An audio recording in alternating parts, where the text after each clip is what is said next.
Shalom, selamat pagi anak-anak. Pada morning devotion hari ini, kita akan mendengarkan cerita tentang seorang tokoh dari Perjanjian Lama, yaitu Raja Yosia. Siapakah itu Raja Yosia? Yuk kita lihat ceritanya. Yosia adalah cucu dari Raja Manasye. Pada devotion yang lalu, anak-anak juga sudah pernah dengar cerita tentang Raja Manasye. Hari ini kita membahas cucunya yang bernama Yosia. Yosia memiliki ayah yang bernama Amon. Amon ini adalah anak dari Raja Manasye. Nah, pada saat Raja Manasye wafat, Amon pun diangkat menjadi raja. Amon menggantikan papanya. Tapi Raja Amon ini dia menjabat sebentar saja, tidak lama. Raja Amon menjabat hanya 2 tahun karena dia meninggal. Nah, ketika dia meninggal, Raja Amon digantikan oleh Yosia. Yosia pun diangkat menjadi raja. Kira-kira pada umur berapa ya Yosia ini diangkat menjadi raja? Kita lihat. Nah, Yosia menjadi raja pada usia 8 tahun. Wow, usia yang sangat muda ya.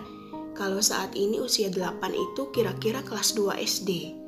Jadi Yosia ini menjadi raja pada saat kira-kira dia kelas 2 SD ya kalau sekarang. Nah, ini adalah contoh gambarnya. Dia diangkat menjadi raja pada saat dia masih sangat kecil. Tentu saja waktu itu dia dibantu oleh orang-orang dewasa. Tapi tetap saja segala keputusan, segala tindakan yang harus dilakukan menjadi keputusan dari Yosia. Karena dia adalah raja pada waktu itu. Wow, keren ya.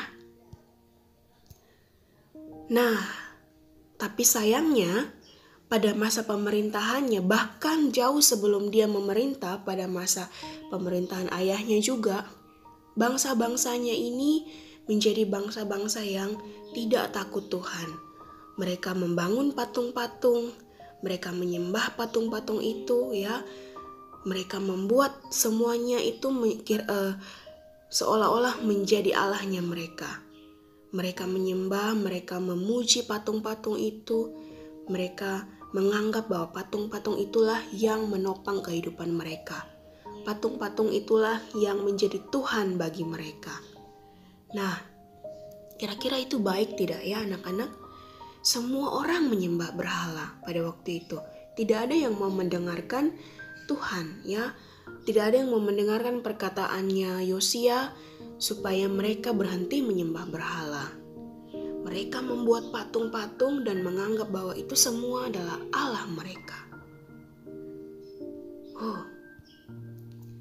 Pada akhirnya, Yosia pun menghancurkan semuanya itu. Karena Yosia mengajak mereka untuk percaya kepada Tuhan, tapi mereka tidak mau mendengar. Pada suatu waktu ketika Yosia berusia sekitar 20-an tahun, Yosia pun memberanikan diri untuk menghancurkan tempat penyembahan berhala. Ini adalah salah satu contoh gambarnya.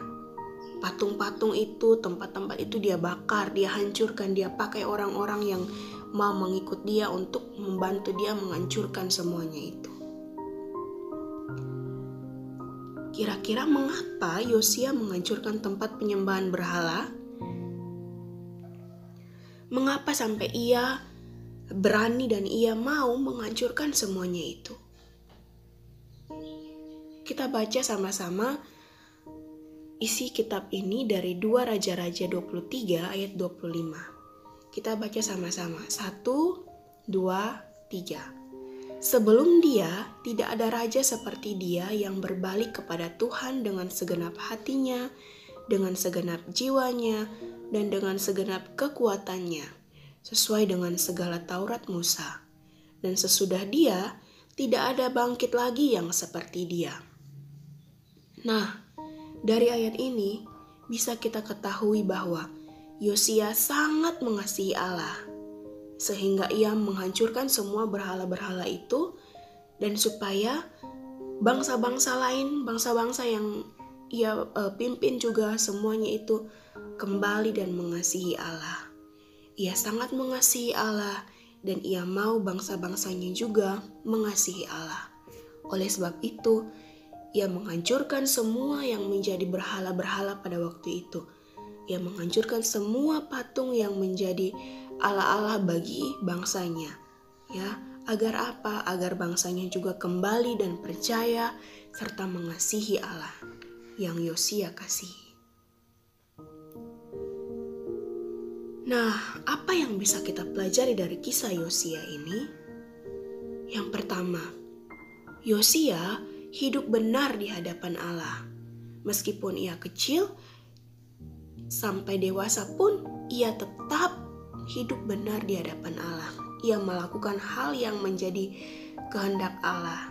Pada akhirnya dia menghancurkan semua patung-patung itu dan dia ingin agar bangsa-bangsanya kembali untuk mengasihi Allah.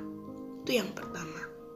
Yang kedua, sekalipun usianya masih sangat kecil, umur 8, Yosia dapat menjadi pengaruh yang besar bagi sekelilingnya. Menjadi raja, dia menjadi memiliki pengaruh yang sangat besar bagi orang-orang di sekitarnya, ya. Bahkan sampai usianya yang ke-20-an pun, ia tetap memiliki pengaruh yang besar. Dia menghancurkan semua patung-patung itu, bahkan anak-anak membayangkan ya, patung-patung yang menjadi Tuhan, patung-patung yang menjadi benda yang sangat diagungkan oleh bangsa pada masa itu. Yosia pun menghancurkan itu semua. Dia memiliki pengaruh yang sangat besar. Nah, bagaimana dengan kita? Ini pertanyaan untuk kita ya, Ibu bertanya untuk anak-anak sekaligus untuk Ibu Lodia juga.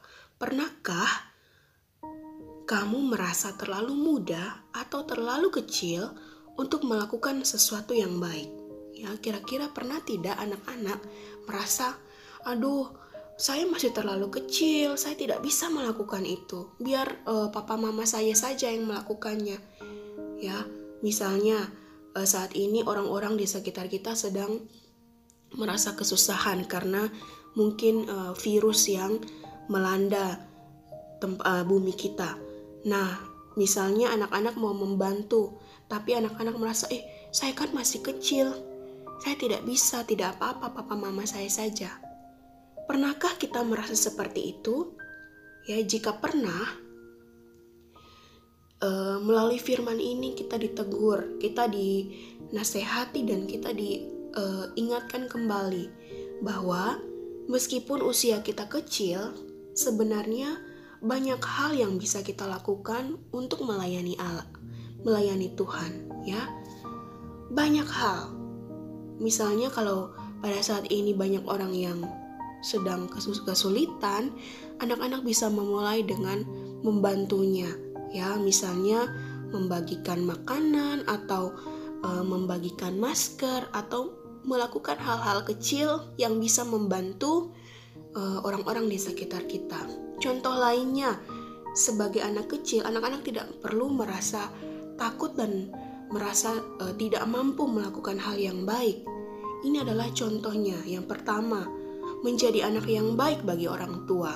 Ya, saat ini kita diminta untuk belajar dari rumah, untuk melakukan aktivitas dari rumah.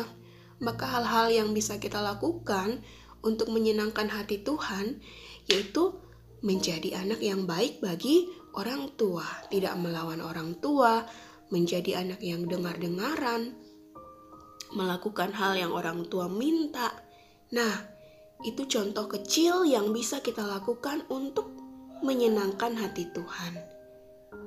Contoh yang kedua, menjadi teman yang baik. Ya, bila anak-anak sudah memiliki teman, bertemanlah yang baik. Tidak perlu saling iri, tidak perlu saling marah-marahan. Bersikaplah menjadi orang yang baik bagi teman kalian. Contoh yang ketiga, anak-anak juga bisa mengajak teman-teman ke sekolah minggu atau mengajak mereka untuk rajin berdoa, ya. Itu merupakan hal-hal kecil yang bisa kita lakukan ya sebagai anak yang kecil. Ya, nanti tentunya kalau anak-anak sudah dewasa, anak-anak punya kemampuan yang lebih besar lagi untuk menyenangkan hati Tuhan. Nah, ketika masih kecil, hal-hal sederhana seperti inilah yang bisa dilakukan. Dari pembelajaran tentang Yosia hari ini, ya tidak harus kita menjadi raja dulu baru bisa hebat seperti Yosia. Tidak harus anak-anak menjadi orang yang memiliki kepemimpinan dulu baru anak-anak bisa melakukan hal yang baik. Dari hal-hal sederhana seperti inilah kita bisa menyenangkan hati Tuhan melalui kehidupan kita sehari-hari. Nah, demikian devotion kita. Kiranya anak-anak bisa memiliki satu hal penting yang bisa kalian pelajari dari devotion hari ini. Terima kasih anak-anak, selamat belajar. Tuhan Yesus memberkati.